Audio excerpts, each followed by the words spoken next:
Le syndicat des travailleurs d'aluminium d'Alma blâme Rio Tinto et le gouvernement. Les activités entourant les Jeux du Québec sont maintenant connues.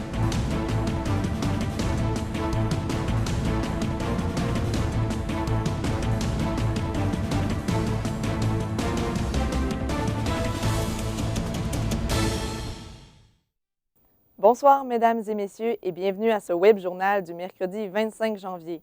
Une vingtaine d'activités culturelles et sportives entoureront la 52e finale des Jeux du Québec prévue à la fin du mois de février. Des activités familiales qui feront en sorte que les touristes se souviendront de leur passage à Alma. Un reportage d'Amélia Chasseur-Chartier. Cette programmation-là, elle est hospitalière, elle est conviviale, elle a été pensée pour la visite. Spectacle, sport, activités familiales, la programmation complémentaire de la 52e finale des Jeux du Québec plaira à tout le monde. Sa première fonction, c'est vraiment de pouvoir, agrémenter toute cette semaine-là, que les jeunes puissent y participer, créer une ambiance. Nous, on en est très fiers. Le taux d'implication des gens qui se sont impliqués aussi, on en est fiers. Les gens nous contactaient pour mettre l'épaule à la roue là, pour que vraiment on ait une programmation qui impressionne. Tous s'accordent pour affirmer que ces activités attireront des touristes dans les années à venir. Donc, ce qu'on souhaite, c'est leur offrir la plus belle programmation complémentaire possible, puis mettre en relief tous nos attraits touristiques régionaux aussi. Ça permet de faire voir la ville sous tous ses angles. En fait, tout ce qu'on est en mesure d'offrir, les services, le plaisir d'y vivre, les choses à découvrir. Ça donne le goût aux visiteurs de découvrir la région et tomber en amour avec la région et par la suite revenir pour leur propre plaisir. Le comité organisateur a aussi profité de la conférence pour annoncer une autre nouvelle. Hier soir, nous avons eu l'inscription de la 2 millième personne comme bénévole officiel des Jeux du Québec. On peut s'applaudir. Quand on se compare à d'autres finales, on est quand même sur la bonne voie. Il souhaite faire de cette 52e édition une belle expérience pour tous les visiteurs. On va recevoir le monde, là, c'est tout le temps l'objectif d'ailleurs, il faut qu'ils se rappellent de nous, ils vont se rappeler de nous. Avec les 3500 athlètes attendus et la vingtaine d'activités prévues au calendrier en plus des compétitions, la confiance règne du côté du comité organisateur qui croit que cette 52e édition sera une réussite. Amélia Chasseur-Chartier pour ATM Nouvelles à Alma. L'entreprise Charpol Saguenay, qui se spécialise dans la fabrication d'équipements industriels lourds, et l'un de ses administrateurs, Richard Tremblay, ont plaidé coupable d'évasion fiscale ce matin au palais de justice. Ils devront respectivement payer des amendes de 47 et 68 000 $.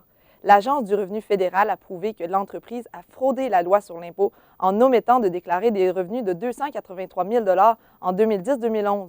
Elle a aussi démontré que l'administrateur, Richard Tremblay, s'est approprié l'argent de la vente des rebuts. L'entreprise devra fermer ses portes à la fin janvier pour une période indéterminée. La minière Ariane Phosphate et Rio Tinto négocient afin de regrouper leur activité de transport maritime. Les entreprises souhaitent diminuer les coûts de transport et les impacts environnementaux. Le partenariat est envisageable puisque les bateaux de RTA passent déjà devant la côte américaine et dans la baie du Mexique, qui sont les ports d'arrivée des produits de la minière. Selon le président du syndicat des travailleurs d'aluminium d'Alma, Alexandre Fréchette, c'est le manque de volonté, le non-respect des engagements de Rio Tinto et une complaisance du gouvernement qui explique les coupes de 12,6 millions de dollars à l'usine de Grande-Bay. Marie-Pierre Leboeuf, la situation de l'aluminium ne serait pas si désastreuse comme le prétend Rio Tinto. Oui, Gaëlle, hier, on a énormément parlé de la Chine qui, à elle seule, produit 50 % de l'aluminium mondial en prétendant que c'est une très mauvaise nouvelle pour le Canada. Mais il faut savoir qu'il reste un 50 % additionnel que l'on doit produire à quelque part dans le monde et que notre principal partenaire commercial, ce sont les États-Unis. Maintenant, les États-Unis ont un déficit de 4 millions de tonnes en aluminium et le Canada est le mieux placé pour répondre à ce besoin. C'est ce pourquoi M. Fréchette a réagi à la suite des coupes de 12,6 millions à l'usine de Grande-Bay parce qu'il considère qu'on devrait plutôt voir ça comme cette situation mondiale comme une bonne nouvelle, qu'on devrait ouvrir le marché, se construire, et c'est malheureusement pas ce qui se produit présentement. On peut écouter M. Fréchette. Rio Tinto s'est engagé dans l'entente de continuité en 2006 de construire ces deux projets, soit Alma 2 puis AP60. C'est toujours pas fait, mais le gouvernement se confond en excuses pour dire que la compagnie respecte pas sa part du marché. Et est-ce qu'une commission parlementaire pourrait améliorer les choses? Ce que prétend M. Fréchette, c'est qu'il y a un non-respect des engagements à Rio Tinto et qu'une commission parlementaire pourrait permettre de revoir l'entente de continuité dans laquelle il s'était engagé à protéger des emplois et à faire des investissements. Donc, le président du syndicat dénonce cette complaisance du gouvernement face au manque de volonté de Rio Tinto. On peut écouter ce qu'il a à dire. Pas qu'ils font pas d'argent. Ils font de la belle argent. L'an dernier, ils ont fait autour de 800 millions de profit net, la division aluminium. Est-ce qu'ils veulent en faire plus? C'est sûr. Qu'est-ce qu'on peut faire comme peuple, comme politiciens régionaux? Ben, c'est de mettre nos culottes et de dire, wow, Rio Tinto, réalisez votre part du contrat. C'est ce qu'on demande. Ils ont tout de même 103 postes qui sont coupés. Est-ce que les autres usines de la région doivent s'inquiéter? Évidemment, on parle de coupe de 750 millions dans la division de l'Atlantique. Donc, c'est plutôt inquiétant, d'autant plus qu'on sait que Rio Tinto est constamment en train de se re-questionner, de revoir ses organisations de travail. Merci. Mais M. Fréchette... Merci beaucoup, Marie-Pierre. Je vous en prie. L'Union régionale des producteurs agricoles a décidé lundi de faire des barrages sur les sentiers de motoneige. Cette action a pour objectif de sensibiliser les citoyens à la récente réforme du programme de crédit de taxes foncières agricoles qui touche les agriculteurs. Mon collègue Francis Laroche s'est entretenu avec le président de la Fédération régionale de l'UPA, Mario Théberge. On l'écoute à ce sujet. Donc, Mario Théberge, bonjour. Bonjour. Merci d'avoir accepté notre invitation. Ça fait plaisir. Donc, premièrement, expliquez-nous brièvement qu'est-ce que la réforme qui vous titille? Au niveau de la réforme, c'est pas compliqué. C'est que le gouvernement, de façon unilatérale, a décidé de changer le programme de remboursement de taxes qui est depuis plusieurs dizaines d'années, qui est attribuable aux producteurs agricoles. Et c'est un remboursement de nos taxes qui s'applique sur nos effectifs agricoles. On parle de nos fonds de terre, nos bâtiments. Mais les maisons là, qu'on habite sont exclus. Le résidentiel est exclu de nos remboursements de taxes. Et le gouvernement a décidé de changer les octrois ou les subventions, ou ce qui nous revient, sur notre part, de façon unilatérale. Donc, c'est ça, le 19 décembre dernier, vous étiez devant le bureau du premier ministre pour contester cette réforme. Est-ce qu'il y a eu des changements depuis? Est-ce qu'il y a eu des réponses à tout ça? On attend encore les réponses du premier ministre. Mais ce qui est exemplaire dans notre démarche, c'est qu'on avait on avait 3 MRC sur 4 qui nous ont appuyés publiquement. On avait les motoneigistes, on avait beaucoup d'élus municipaux. Et on semble, on comprend que M. Couillard, il n'y a pas juste les agriculteurs, là, mais on ne comprend pas pourquoi on n'a pas eu de réponse. J'ai envoyé une lettre en début décembre pour nous donner une rencontre d'urgence avec lui. On attend encore la réponse. Et donc là, c'est entré en vigueur au début du mois. Quels sont les impacts que vous craignez avec tout ça? Bien, les impacts, on a prévu des comptes qui sont arrivés actuellement sur plusieurs entreprises ont été vérifiés et il y a une hausse quand même substantielle de coûts directs aux producteurs agricoles occasionnés par cette nouvelle réforme. Chez nous, on a fait une expérience, on a fait une évaluation avec une trentaine d'entreprises agricoles au hasard, toutes productions confondues. On parle du bleuet, on parle du bovin, laitier, céréales et autres, pommes de terre. Et on arrive avec une moyenne d'augmentation de 27 d'augmentation. Donc, on s'approche du 30 d'augmentation. Oui. C'est variable d'une région à l'autre. Okay. Plus les terres sont évaluées hautes, si on parle de la Montérégie, les terres valent encore plus cher, la différence devrait être encore plus importante. Mais on a vérifié que nos chiffres chez nous, et au hasard, ça donne 27 Et les comptes de taxes qui sont rentrés, on arrive à cent près avec eux. À peu près à ça. Oui. Et donc là, début janvier, vous aviez dit que vous ne vouliez pas faire de barrage et finalement, on revient sur cette décision-là. Pourquoi? On veut faire un barrage systématique à 6 points bien précis pour sensibiliser les utilisateurs avec les clubs de motoneige qui vont s'organiser avec nous, au niveau de la sécurité. Et on va donner des tracts, on va sensibiliser les gens. Et on va leur demander de remplir une carte postale qui va être maillée au bureau du premier ministre. On en fait imprimer quelques milliers et on espère que ça donne des chances de réussir notre dossier. Donc, vous allez sensibiliser les gens. Dans d'autres endroits, dans d'autres régions du Québec, on parle de bloquer complètement les voies de motoneige. Ce n'est pas le cas ici. Pas pour l'instant. Pas pour Je suis l'instant. obligé de vous dire que c'est pas pour l'instant. Le dossier va évoluer. J'imagine qu'à partir du 4 ou 6 février, puisque des régions qui vont fermer complètement, il y a des mouvements qui vont réagir. Là. Quand on parle des associations touristiques là, et autres. Là. Parce que c'est un allié pour vous, les motoneigistes. Aujourd'hui, c'est un allié. Puis depuis le début du dossier, c'est un allié. Et aujourd'hui, nous autres, on peut dire que l'ATR, les chambres de commerce nous appuient. De la manière que On l'a appris ce matin, justement. De la manière que nous, on travaille, on a décidé de travailler avec nos collaborateurs, ceux qui profitent de l'industrie. Puis, en tout cas, chez nous, ça rapporte à date. Mais c'est pas toujours facile. Est-ce qu'on pense qu'il va y avoir d'autres alliés éventuellement qui vont se joindre au mouvement? On est à la rencontre d'organisations diverses là, constamment. Aujourd'hui, je vais rencontrer d'autres élus là, de la ville d'Alma. On fait le tour des MRC, on sensibilise les gens parce que le dossier n'est pas toujours compris par tout le monde. Donc, si besoin il y a, on a juste à nous faire signe. On est là pour répondre aux questions puis rapporter fidèlement le dossier. Pensez-vous que le rapport d'études, les études d'impact qui va être fait par M. Godbout va apporter quelque chose? Est-ce qu'on va se rendre compte de quelque chose avec ça? Bien, nous, les calculs qu'on a faits et qu'on a fait faire par une firme indépendante donnent les mêmes résultats. On ne comprend pas pourquoi que M. Godbout arriverait à des résultats différents, puis nos taxes qui ont rentré pour des entreprises agricoles arrivent à scène près, comme vous disiez. Donc ça va donner quoi? Même résultat, ouais. Finalement. Là, qu'est-ce que le ministre de l'Agriculture va faire avec ça? On ne le sait pas. Il va falloir qu'il patine d'une autre façon pour dire que c'est chiffres, parce qu'il nous a dit au Congrès, en début décembre, qu'il y avait le meilleur économiste au monde, le deuxième meilleur économiste au monde avec M. Letao, le ministre des Finances. Donc, s'il s'est trompé, bien, on pourra dire que c'est nous qui sommes le meilleur au monde. Et rapidement, pour conclure, s'il n'y a pas de changement, jusqu'à où, quelle sera la prochaine étape? S'il n'y a pas de changement au niveau du gouvernement, les moyens vont être évalués avec, vous savez, c'est pas juste le président qui décide. Ça va être évalué de semaine en semaine. Puis nos moyens devraient être en gradation toujours. Merci beaucoup, Mario Théberge. Ça m'a fait plaisir.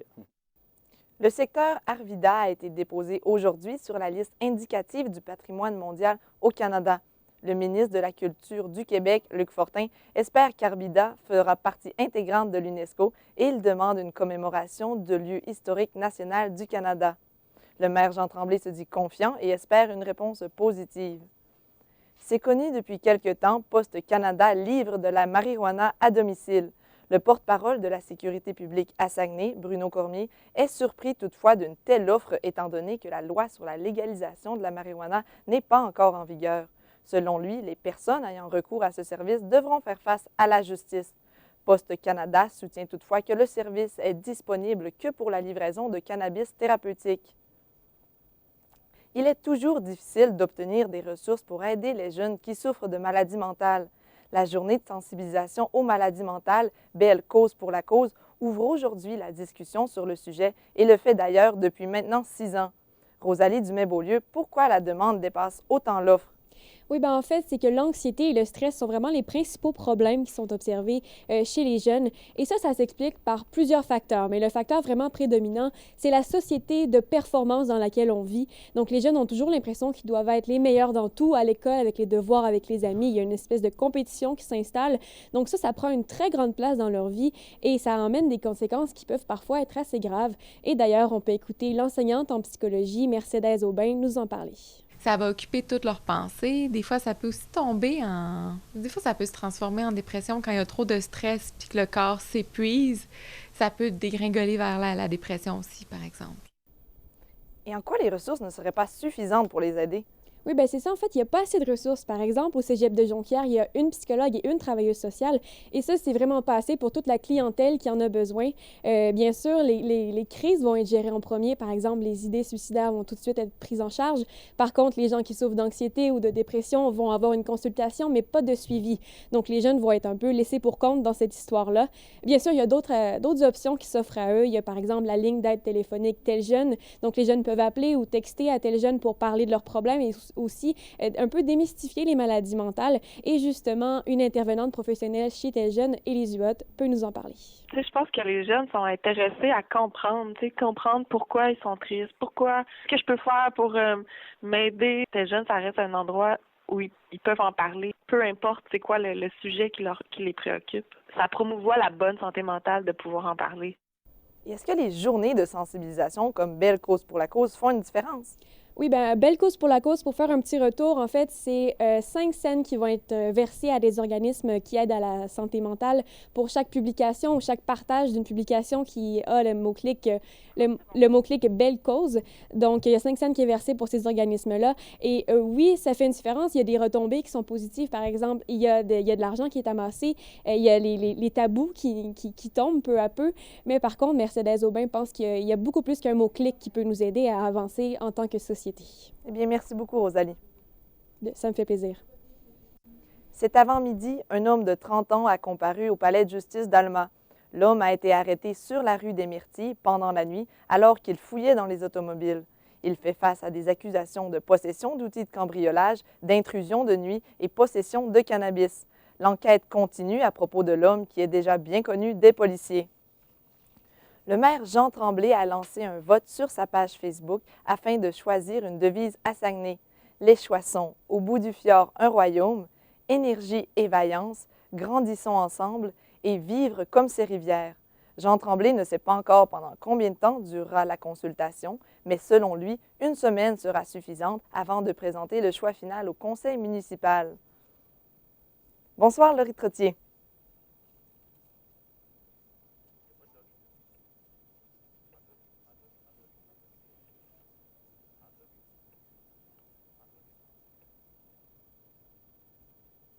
Bonjour, M. Grenier. Bonjour. Premièrement, comment fonctionne votre service de cyclo-messager?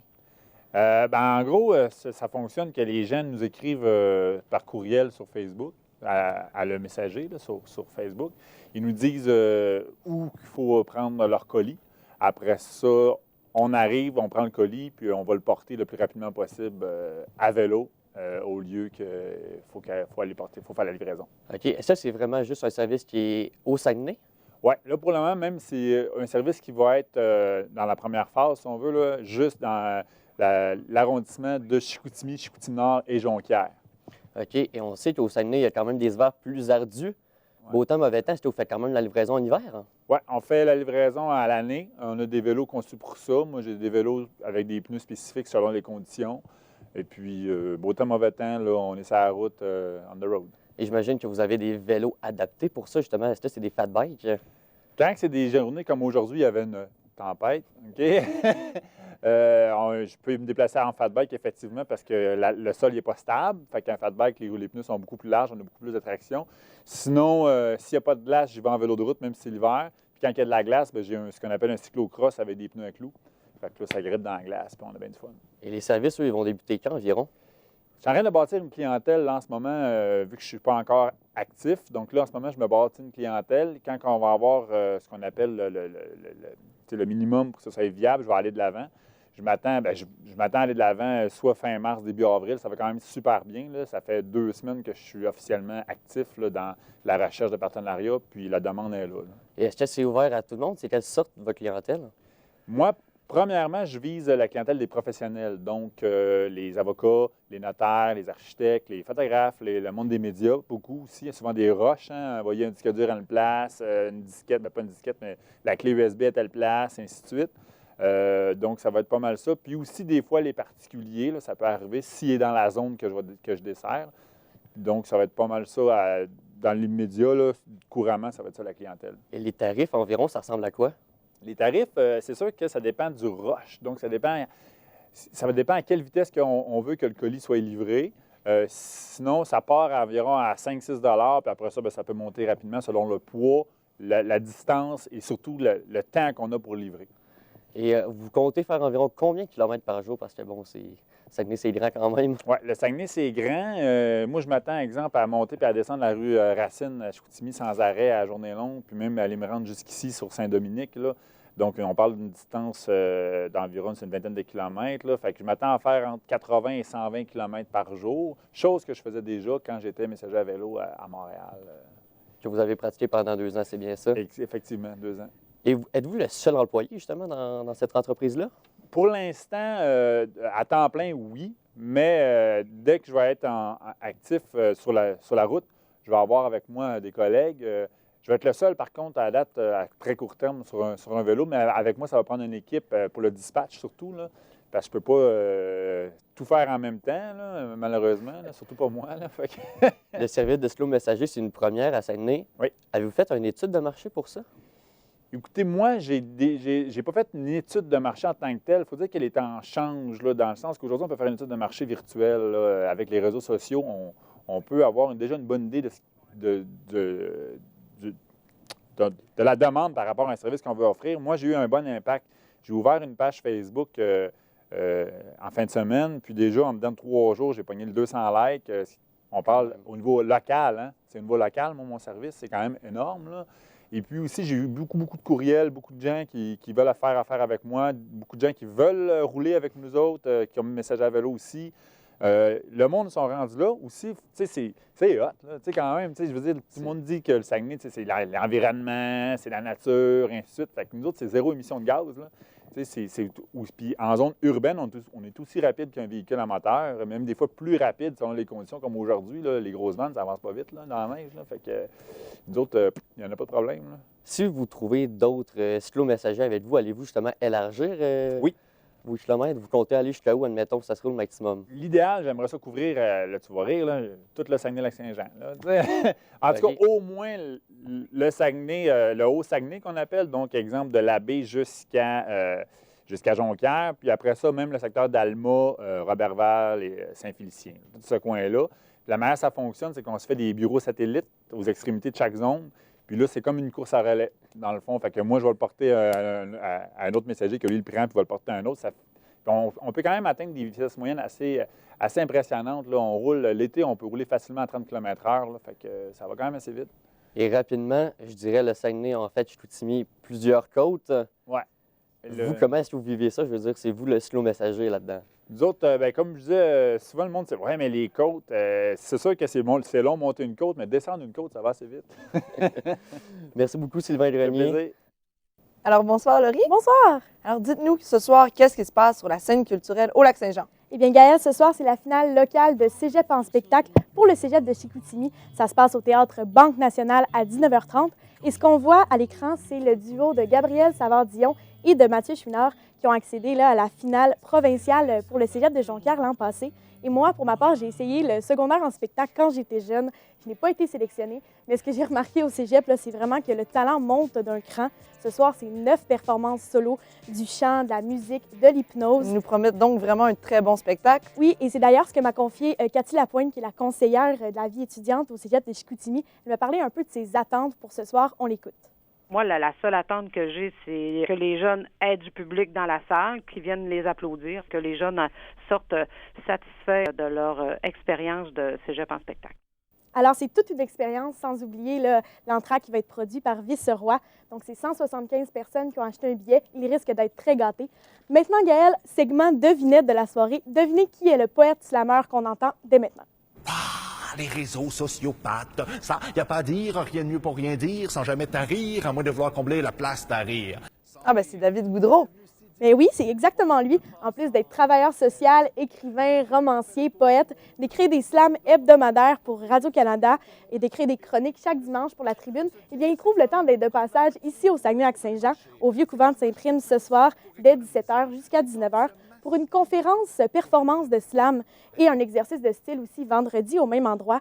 Donc, David Goudreau va nous expliquer ce qu'est le slam, ce qui est en fait une sorte d'expression orale un peu plus poétique, un peu plus rythmée. Il sera aussi de passage là, au Côté Court samedi pour un spectacle un peu plus classique, une formule cabaret dès 20h30. Eh bien, merci beaucoup, Laurie. Mais ça me fait plaisir, Gaëlle. À la météo, Pierre-Olivier Poulain, est-ce qu'on peut s'attendre à une journée assez froide demain? Non, Gaël, on devrait s'attendre à une journée un petit peu plus douce pour jeudi. Cette nuit, on n'annonce aucune accumulation cette nuit, donc les conditions routières devraient être meilleures. On s'attend à un minimum de -3 dans la journée de jeudi. On s'attend également à un minimum de -3, donc ça devrait stagner dans les premières heures de la journée pour ensuite se réchauffer dans l'après-midi. Pour nos amis au Lac-Saint-Jean, on s'attend à un minimum de -8. Ça devrait être un petit peu plus froid dans le coin d'Allemand et les environs. Aussi, on s'attend également à une neige un peu intermittente, donc on s'attend peut-être à un 2 à 4 cm, des faibles accumulations pour cette nuit. Et dans la journée, ça se réchauffera pour atteindre un minimum de -1, donc on devrait frôler le point de congélation.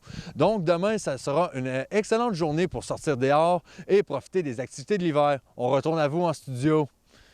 Eh bien, merci beaucoup, Pierre-Olivier, et merci aussi à vous à la maison. Passez une belle fin de soirée et à demain.